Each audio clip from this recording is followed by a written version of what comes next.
My name is David Dilley. Started in film in 2007, and like a lot of people that want to, pursue film as their, as their career, as their dream. You just get in your car, and you move out to LA, and so that's what I did. And I was lucky enough to get a job right away on this feature called Fragments as a production assistant. I was also able to work on set as a set production assistant.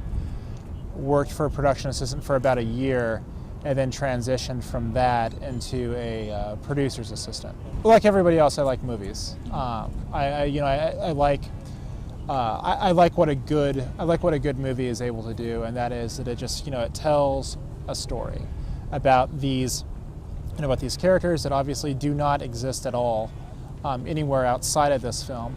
But if you can tell a story well, like people will walk away with a good experience. And I always told myself, like, if I was lucky enough to ever direct a movie, I wanted people to leave a movie theater and be like, that was a good movie. So that's like kind of like my inspiration for becoming a director is I just wanted to make a good quality movie that people enjoy.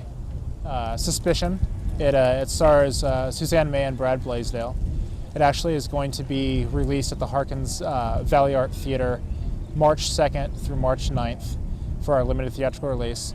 It will then be released on Netflix, DVD, video on demand, all that good stuff about mid-April.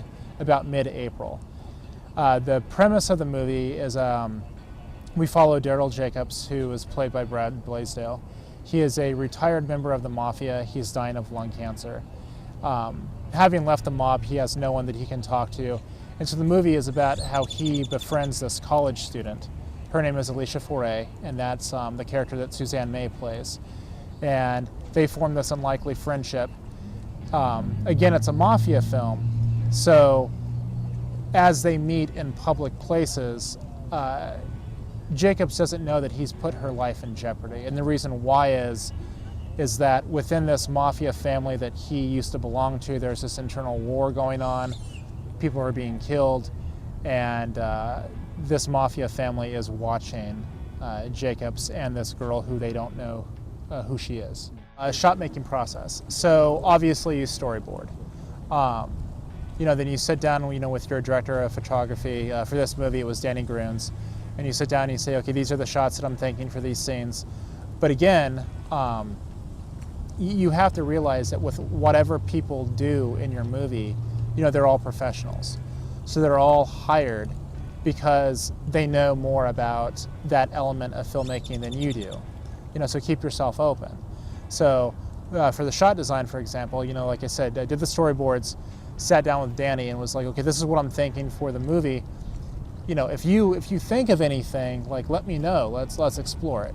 And so, the shot design was all done beforehand. But again, you get to set, and on the day of shooting, something does inspire you. So instead of shooting from here, now you move the camera over there, that sort of thing.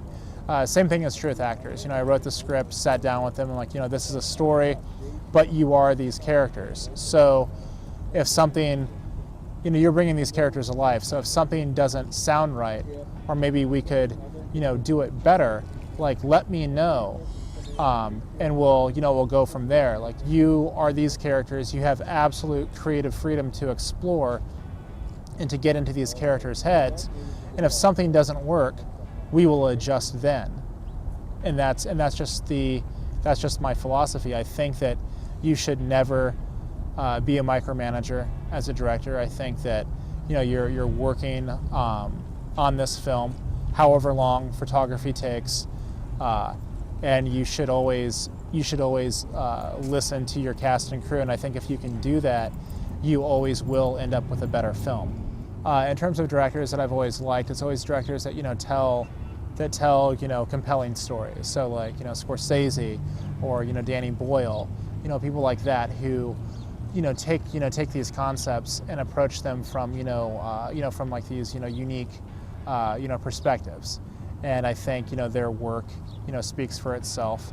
And hopefully, if I'm lucky, and if I'm lucky, and if I do another movie, hopefully it will just, be that evolution that just, keep on telling those type of stories that people want to see. Like I said, the director that I never want to be is a director that you leave the movie theater and you're like, well, thanks. Like, I saw that movie a year ago, and you've not only taken my money, but you've wasted my time. And I think there's no place for that in cinema. You have such a unique opportunity to show